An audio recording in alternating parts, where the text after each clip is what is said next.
Hey guys, back to our channel. என்னடா இது அப்படின்னா, வீட்டிலேருந்து திருப்பி ரைட் கிளம்பியாச்சு. எங்கே போகிறோம் அப்படின்னா டாப் ஸ்லிப் போகலான்ட்டு. பொள்ளாச்சியிலேருந்து கொஞ்சம் ரைட் சைடில் ஒரு ரோடு போகும். அதில் ஆனைமலை புலிகள் காப்பகம் அந்த ஏரியா தான் போகிறேன். ஸோ யார் யார் போகிறோன்னா மொத்தம் 3 பேர் போகிறோம்.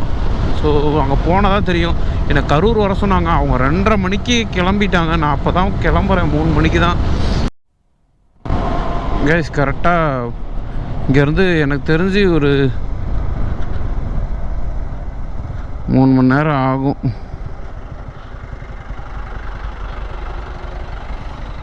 என்ன போலாமா?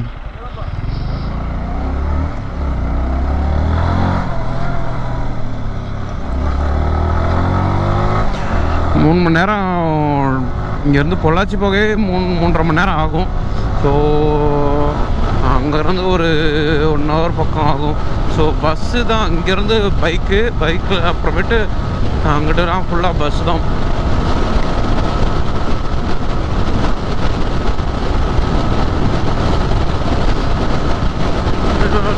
கொஞ்சம் ரஷ் பண்ணி தான் போகணும் கரூர் வரைக்கும். ஏன்னா எனக்கு முன்னாடி அவங்க போயிட்டாங்க. ஸோ நாமக்கல்லேருந்து அவங்க கிளம்பி வந்திருப்பாங்க. நான் இங்கேருந்து லேட்டாக தான் கிளம்புறேன். அதனால் கொஞ்சம் ரஷ் பண்ணி தான் போவேன். கதலை வாங்கிக்காதீங்க. அவ்வளோதான், நம்ம குளத்தில் வந்தாச்சு. குளத்தலையிலேருந்து கரூர் ஹைவே எடுத்துட்டேன். இங்கேருந்து ஒரு 40 நிமிஷம் ஆகும் எப்படியும் கரூர் ரீச் ஆக. ஏன்னா ரோடு கொஞ்சம் கோளாறு. அதனால் ரொம்ப ஓவர் ஸ்பீடும் பண்ண முடியாது. இப்போ எப்படி சென்னையிலேருந்து வந்தோம் அதே மாதிரி தான் போகிறேன். ரொம்ப ரஷ் பண்ணியோ ரொம்ப ஒரு ஓவர்டேக்கிங் அந்த மாதிரிலாம் எடுத்து போகிறதில்ல. ஸோ பார்க்கலாம் கைஸ். இங்கேருந்து ஒரு 240 கிலோமீட்டர் வரும்னு நினைக்கிறேன். 240 கிலோமீட்டரும் நான் ஸ்டாப் தான் பண்ணுற மாதிரி இருக்கும். ஏன்னா வேறு இடையில எங்கேயும் ஸ்டாப் இல்லை. ரூட்டு பார்த்தீங்கன்னா போன வாட்டி பொள்ளாச்சி போனேன் பாருங்கள். இது வால்பாறையிலேருந்து வந்ததில்ல, அதே ரூட்டு தான். இப்போ இங்கேருந்து பொள்ளாச்சி போய் பொள்ளாச்சிலேருந்து வால்பாறை ஏறுற வழியில் ரைட்டு கட் ஆகும்.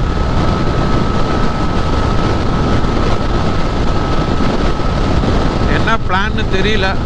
ஸோ அங்கே போனால் தான் தெரியும். ஸோ உங்களுக்கு இருட்டில் எதுவும் விளாக்கு வெளிச்சம் தெரியாது. அதனால் நான் அப்படியே அங்கே போய் ரீச் ஆகிட்டு அப்படியே கண்டினியூ பண்ணுறேன். பை கைஸ், 3:22 ஆகுது. அப்படியே நம்ம கரூர் டோல் என்ட்ராயிருக்கோம். இன்னொரு எனக்கு தெரிஞ்சு ஒரு 18 கிலோமீட்ரு. ஒரு டைம் பார்த்தீங்கன்னா எத்தனை மணிக்கு போகணும்னா 3:47க்கு போகணுன்ட்டு கூகுளில் சொல்லுது. நம்ம எப்போவும் கூகுள் சொல்கிற டைமாக போகிறோம். கூகுளோட பிச்சுக்கிட்டு வந்துட்டுருக்கோம். அதனால் போயிடும். 3:40க்கு போயிடலாம். 3:47 நிமிஷம் முன்னாடியே போயிடலாம். எனக்கு தெரிஞ்சு 3:40. பட் அதுக்கு முன்னாடியே போயிடலாம், ஒன்றும் பிரச்சனை இல்லை. ஓகே, நான் அப்படியே அவங்க பக்கத்தில் போய்ட்டு உங்களுக்கு கண்டினியூ பண்ணால் நல்லாயிருக்கும்னு நினைக்கிறேன் நைட் டைமில். ஸோ இந்த ரோட்டில் ஒன்றுத்தையும் காமிக்கிறதுக்கு இல்லை. பகலாக இருந்தால் கூட காமிக்கலாம். பகல்லையும் ஒன்றுமே இருக்காது, வெட்ட வெளி தானே. அதனால் சரி, ஓகே, நான் அப்படியே அங்கே ஸ்பாட்டில் போய்ட்டு உங்களுக்கு கண்டினியூ பண்ணுறேன். By by. ஹே காய்ஸ், பிளானில் ஒரு சின்ன சேஞ்சு. என்னன்னா, இப்போ நாங்கள் எந்த டெஸ்டினேஷன் போகிறதுன்ட்டு ஐடியா இல்லை. ஏன்னா டாப் ஸ்லிப் போகலான் இருந்தது. டாப் ஸ்லிப்பில் அந்த நிறைய இது பார்த்திங்கன்னா க்ளோஸில் இருக்க மாதிரி ஏதோ அப்டேட் பண்ணாங்கன்னு பொள்ளாச்சியிலேருந்து ஒரு அண்ணா சொன்னாருன்ட்டு சரி அங்கே போய் அப்புறம் அவ்வளோ தூரம் போயிட்டு வெறும் ஜீப் சஃபாரி மட்டும் இருந்துச்சுன்னா அந்த ஃபீடிங் அதெல்லாம் எதுவுமே இல்லையா. ஸோ அப்புறம் அதுக்கு எதுக்கு அவ்வளோ தூரம் போய்கிட்டு அப்படிங்கிற மாதிரி மைண்ட் தாட் ஆயிடுச்சு. ஸோ இப்போ என்ன பிளான்னா 2-3 பிளானு. ஃபஸ்ட்டு நான் பெட்ரோலை போட்டு அதுக்கப்புறம் நான் என்ன பிளான்னு சொல்கிறேன். போகிற வழியிலே ஒரு ஃபியூல் பிரேக் எடுத்துட்டோம். ஏன்னா நம்ம வண்டியில் ஃபியூல் கம்மியாக இருக்கவும் ஒரு ஃபியூல் பிரேக் எடுத்துடலான்ட்டு 923 ரூபாய்க்கு நம்ம போட்டேன். டோட்டலாக ஒரு டேங்க் ஃபுல்லாக இருக்குது. 0 பண்ணிட்டேன். லாஸ்ட்டு ஓடிந்தது ரொம்ப கம்மி தான், 330 கிலோமீட்டர் தான் ஓடுச்சு. ஏன்னா நைட்டு அந்த விரட்டிட்டு வந்தோம்.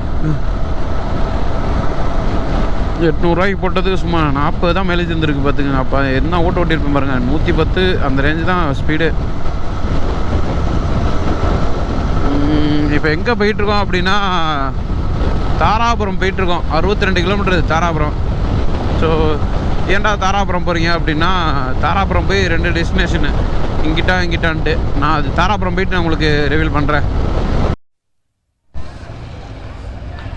கைஸ், பழனி வந்திருக்கோம். கொடைக்கானல் முன்னாடி பழனி வழியாக போகலான்ட்டு அப்படியே பழனி வந்து பழனி மலை முருகனையும் தரிசிச்சுட்டு மேலே போல் கீழே மட்டும் போயிட்டு சாமி கும்பிட்டு வந்துட்டோம். எங்கே போனார் சாமி கும்பிட்டு அப்படியே ரிட்டன் கொடைக்கானல் மலை ஏறுறதுக்கு.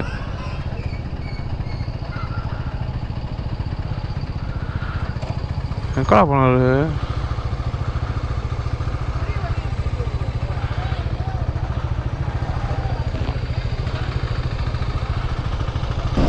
கைஸ் பாருங்க, ஐத்தாப்புல தெரியுது பாரு கொடைக்கானல். நம்ம அங்கே தான் போகிறோம். அங்கே போய் அப்படியே வளைஞ்சு போவோம். ஓகே, இன்னைக்கு நல்ல ஒரு 1 டே பிளான் தான். கொடைக்கானலில் என்னென்ன பார்க்க முடியும்னு முடிஞ்ச அளவு ட்ரை பண்ணலாம். ஃபஸ்ட் டைமாக நான் ஏற போகிறேன்னு நினைக்கிறேன். ஆமாம், இந்த ரூட் நான் ட்ரை பண்ணதே இல்லை. நான் போனப்போ எல்லாமே வத்தலக்குண்டு வழியாக அப்படியே அந்த ரூட்டில் ஏரியே தான் போயிருக்கேன். இந்த ரூட்டு எனக்கே ஃபஸ்ட் டைம் அப்படின்னு நினைக்கிறேன். எனக்கு ஞாபகம் இல்லை சரியாக அந்த சைடு வந்த மாதிரி. அல்டிமேட்டாக இருக்குது. இங்கே பாருங்கள், சன்ரைஸ் கண்டு அடிக்குது. இது 6:45 சூரியன் பாருங்கள் எப்படி அடிக்குதுன்னு, பயங்கரமாக இருக்குது. ஓகே, நான் அப்படியே இந்த ரோட்டில் தான் இருந்தாங்க.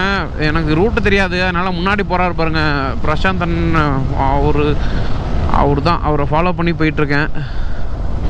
கொடைக்கானல் ரைட் சைடு போட்டிருக்கு போர்டு. சூப்பராக இருக்குது கைஸ். இந்த 1 டே ரைடில் கொடைக்கானலில் எவ்வளோ எக்ஸ்ப்ளோர் பண்ண முடியுமோ மேக்ஸிமம் எக்ஸ்ப்ளோர் பண்ணி உங்கள்கிட்ட காட்டுறேன். ஸோ மறக்காமல் நீங்கள் என்ன பண்ணணும், சேனலை சப்ஸ்கிரைப் பண்ணி லைக் பட்டனை அப்படியே தட்டி விட்டு போங்க வீடியோக்கு. அப்படியே உங்கள் ஃப்ரெண்ட்ஸ் அண்ட் ஃபேமிலிஸ்க்கு யாராக இருந்தாலும் ட்ராவல் பிடிச்ச உங்கள் ஃப்ரெண்ட்ஸுக்கு அப்படியே இதை டேக் பண்ணி இதை பாடுறா அப்படின்னு மெசேஜ் மட்டும் போட்டு விடுங்க. ஓகேவா? ஓகே கைஸ், அப்படியே மலை ஏறுறப்ப அப்படியே கண்டினியூ பண்ணுறேன். இந்த பாருங்கள், இந்த இதுக்காக தான் ஃபுல்லாக 2 சைடும் மரம், நடுவில் அப்படியே பயங்கரமாக இருக்குது. அல்டிமேட்டாக இருக்குது போது. எங்கடா அது தோட்டம் 12 கிலோமீட்டர். சரி, ஓகே, நம்ம போக அப்படியே கண்டினியூ பண்ணலாம். கைஸ், இந்த ரூட்டை பாருங்களேன் எப்படி இருக்குன்னு, அல்டிமேட்டாக இருக்குது. வா, வேறு லெவலாக இருக்குது. ஸோ மிஸ் பண்ணாமல் இந்த ஒரு ஃபோட்டோ ஒன்று போட்டு போகலான்னு பார்க்குறேன். இது சத்தியமாக இந்த ரூட்டு நான் இவ்வளோ நாள் மிஸ் பண்ணிட்டேன். இவ்வளோ நாள் வேஸ்ட் பண்ணிட்டேன் கொடைக்கானல் போகிறேன்ற பேரில். ஸோ பயங்கரமாக இருக்குது. இந்த பழனி வழியாக வந்து மலையேற ரூட்டு மட்டும் அல்டிமேட்டாக இருக்குது. 2 சைடுமே ஃபுல்லாக அங்கே பாருங்கள், இந்த சைடும் மலை தெரியுதா, இந்த சைடும் மலை தெரியுது. அப்படியே ஃபுல்லாக அங்கே பாருங்கள்.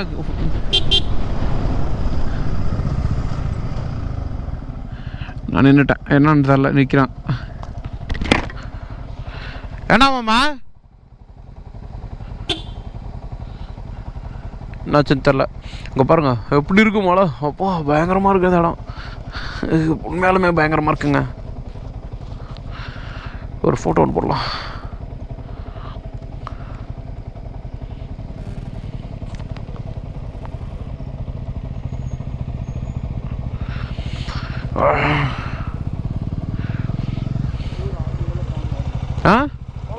போகலாம் போ.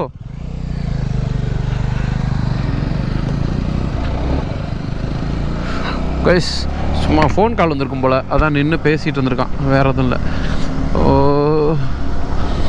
எனக்கு வேகமாக போகவும் மனசு இல்லை. முன்னாடி அவர் போயிட்டார். ஒரு நாள் தான், பரவாயில்ல, இன்னொரு நாள் வருவோம். ஒன்றா தான் ஃப்ளாஷ் வரேன்னால அவன் கூட வருவோம் ஜாலியாக. ஒரு 2 நாள் பிளான் பண்ணி வருவோம். பட் ரூட்டெல்லாம் இப்படியே பார்த்து வச்சுக்கோம், எந்தெந்த ரூட் எப்படி போகணுன்ட்டு. பயங்கரம். ஆனால் இந்த ரோடு இது ஜஸ்ட் 1 டே ட்ரிப் தான். பட் ஆனால் வீடியோ நிறையா வரும்னு நினைக்கிறேன். ஏன்னா அந்த மாதிரி இருக்குது பிளேஸ் எல்லாமே. அனில் பையா ஊடாங்கிட்டு. ஆமாம், இங்கே பாருங்கள் ரோடே அல்டிமேட்டாக இருக்குது. இது ஒரு ஹில் ஏற ரோடு மாதிரியே இல்லை, பட் ஆனால் இன்னும் ஆரம்பிக்கலான்னு நினைக்கிறேன். ஸோ வாய்ஸ் ஒரு மாதிரி தான் இருக்குங்க, கொஞ்சம் அட்ஜஸ்ட் பண்ணிக்கோங்க. ஏன்னா இன்னையோட 2வது நாளாக அந்த பைக்கில் சுற்றிட்டு இருக்கேன். நேற்று வந்து ஃபுல்லாக பார்த்தீங்கன்னா முந்தானத்து நைட்டு தூங்குனதில்லை, அதுக்கும் முந்தா நாள் தூங்குனது. வா அல்டிமேட். நான் ஃபோட்டோ போட்டு வரேன். ஆமாம், கொடைக்கானல், தாண்டிக்குடி, பெருமாள் மலை. ஸோ ஸ்டார்டிங் பாயிண்ட்டு தான் நல்லாயிருக்கு. பட் வியூ பயங்கரம். ஆனால் அந்த அல்டிமேட் இங்கே பாருங்கள், வீடு பாருங்கள். அட இந்த மாதிரிலாம் வீடு இருந்துச்சுன்னா நான்லாம் சத்தியமாக எங்கேயுமே போக மாட்டேன். ஃபுல் டைம் அப்படியே இங்கேயே ஏதாவது ஃபார்மிங் பண்ணிக்கிட்டு ஜாலியாக லைஃப்பை என்ஜாய் பண்ணுறதை விட்டுட்டு சும்மா சிட்டிக்குள்ளே போயிட்டு வண்டியே எடுக்க மாட்டேன்னா பார்த்துங்க, அந்த மாதிரி இருக்கும். ரோடு அருமையாக இருக்குது.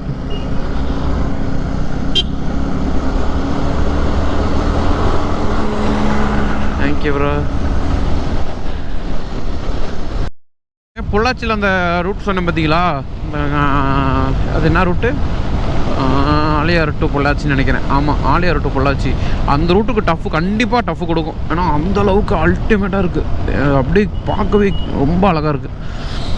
ஆமாம், செக் போஸ்ட்டா? ஓகே. பச்சை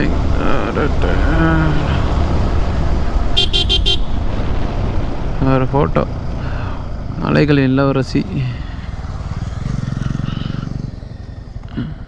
பயங்கரம். ஃபோட்டோ எடுத்துக்கலாம் அதை. கைஸ் உண்மையாலுமே அல்டிமேட்டாக இருக்குது. வாய்ஸ் கொஞ்சம் கரக்கரான்னு இருக்கும், அப்படி தான். ஏன்னா நான் ஒரு 2 நாளாக தூங்கவே இல்லை. சரியாக இல்லை. நாள் நேற்று ஒரு 2 மணி நேரம் தூங்கினேன். அப்புறம் நேற்று காலையில் ஒரு அரை மணி நேரம் 3/4 மணி நேரமாக தூங்கினேன்.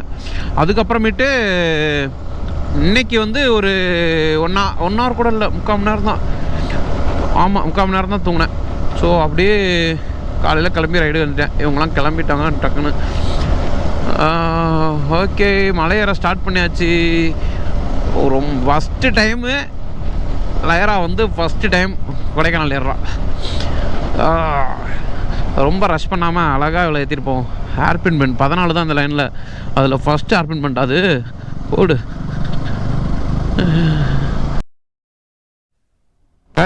டைம் பார்த்தீங்கன்னா மணி 7:04. நேராக இப்போ எங்கடா கிளம்பியாச்சுன்னா, கொடைக்கானல்லே மேலே ஃபுல்லாக டாப்பில் ஏறல. ஃபஸ்ட்டு பழனி வியூ பாயிண்ட் இருக்கும். ஸோ அங்கே ஒரு கடையோட இங்கே பாருங்கள் எப்படி இருக்குது டேம். ஸோ இதுதான் அந்த வரப்பா ஒரு டேம் வியூ இருந்துச்சுல, அந்த டேம். ஸோ பழனி மலை தெரியும், அப்படியே கோயிலே தெரியும். அந்த ஒரு வியூ பாயிண்ட் தான் போகிறோம் இப்போ. ஸோ போகிற வழி தான் அப்படியே, அதுக்காக போகிற வழி அப்படியே ஏறிடலான்ட்டு. சரி ஓகே அப்படின்ட்டு. அழகாக இருக்குது பாருங்கள், எப்படி ஒரு லேண்ட்ஸ்கேப் அப்பா. ஸோ பட் ஆனால் இந்த லைனில் வரதை நான் மறந்துட்டேன் மீன்ஸ் என்னன்னா, எனக்கு இப்படி ஒரு லைன் இருக்கிறதே தெரியல பாரு. சரியாக இருக்குது. ஆனால் சன்லைட் தான் அப்படியே மூஞ்சிலே அடிக்குது, கிழிக்குது.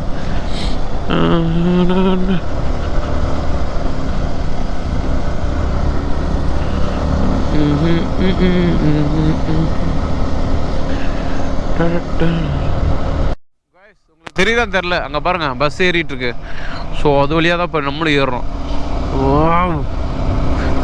ஜிக்ஸாக்காக ஏறுது, சூப்பர். அப்படியே செங்குத்தாக ஏறப்போகிறோன்னு நினைக்கிறேன்.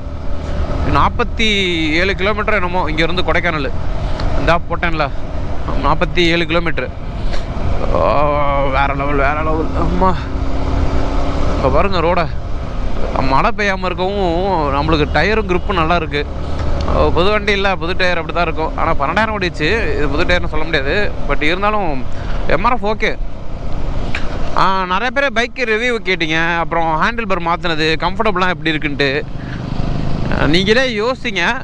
நான் என்னடா அப்படி சொல்லிட்டானே, தப்பாக திட்டினேன், ஏதாவது அசிங்கமாக திட்டாலும் பரவாயில்ல.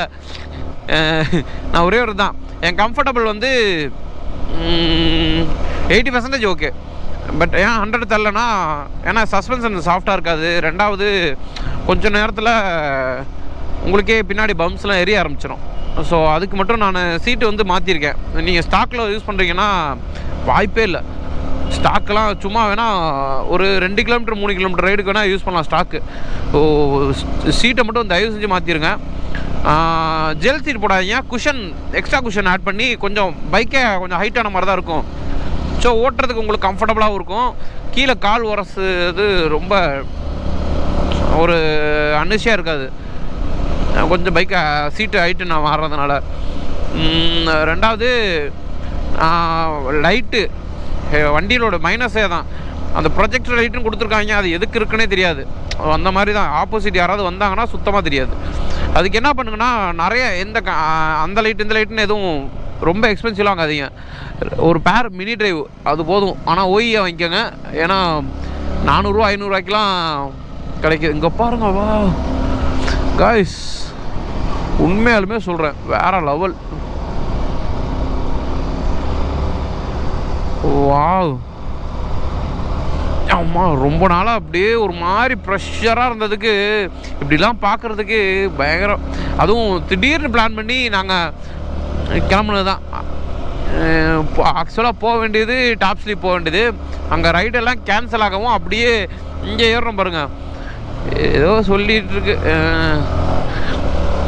இருக்கு மனசுக்குள்ளே, பொறுமையாக போட்டு. ஏன்னா பெண்டுலாம் அந்த மாதிரி இருக்குது. இந்த ரூட்டில் வர்றது பிரச்சனை இல்லை, பெண்டு ரொம்ப நேரோ டேனிங்காக இருக்குது. அப்படியே பயங்கரமாக ஹேர்பின் பெண்டு, நார்மல் பெண்ட் மாதிரியே இல்லை. ஸோ இந்த பாருங்கள், இது டேன் ஆனதையுமே அடுத்து அப்படியே விட்டேன்னு, அப்படியே அடுத்த டேனு அப்படியே டேன் ஆகி தான் போகுது. ரொம்ப கேர்ஃபுல்லாக வரணும். சைடை வியூ பார்க்குறேன்ட்டு எங்கேயாவது கொண்டு ஆக்சிடென்ட் மட்டும் பண்ணிடாதீங்க. பட் பயங்கரம். நான் இந்த லைனில் வந்து நான் ஃபஸ்ட் டைம் இப்போ தான், நான் இதுக்கு வரைக்கும் வந்தது எல்லாமே அந்த வத்தலை கொண்டு அந்த வழியாக தான் ஏறினது. ஓகே, சரி, ஓகே காய்ஸ், நான் மேலே ஏறுறப்ப அப்படியே கண்டினியூ பண்ணுறேன். பார்க்க அப்படியே ரெக்கார்டு பண்ணிட்டு தான் இருக்கணும்னு தோணுது. பட் எனக்கு பேச்சு வரல, அந்த அளவுக்கு பயங்கரமாக இருக்குது. இங்கே பாருங்க, வியூவை ஃபோட்டோ எடுத்துகிட்டு இருக்காங்களா, பயங்கரம். வீடியோஸ் ஃபோட்டோஸா? ஓகே. இப்போ தான் 11 வருமா? நீ டோரா வேகமாக போடு. இந்த பையன் முன்னாடி வேகமாக போக மாட்டேங்கிறான். ஏன்னு கேட்டால் ரொம்ப வேகமாக போகக்கூடாதுன்னு இல்லை, ரொம்ப நேரமாகவே பொறுமையாக தான் போயிட்டுருக்கான். அதனால தான் இப்போ எல்லாருமே பொறுமையாக போகிறோம். ஸோ எதுவும் வேலை பார்க்குறாங்க. சரி, ஓகே கைஸ், நான் கட் பண்ணுறேன். அப்படியே கண்டினியூ பண்ணுறேன். இங்கே தான் நிப்பாட்டிட்டு அப்படியே ஃபோட்டோஸ்லாம் கொஞ்சம் எடுத்துகிட்டு இருந்தாங்க. இங்கே பாருங்கள், இந்த பாறை எவ்வளோ பெருசு, அப்படியே உடஞ்சி விழுந்துச்சுனா என்ன ஆகுறது, என்னையை சேர்த்துக்கிட்டு போயிடும்.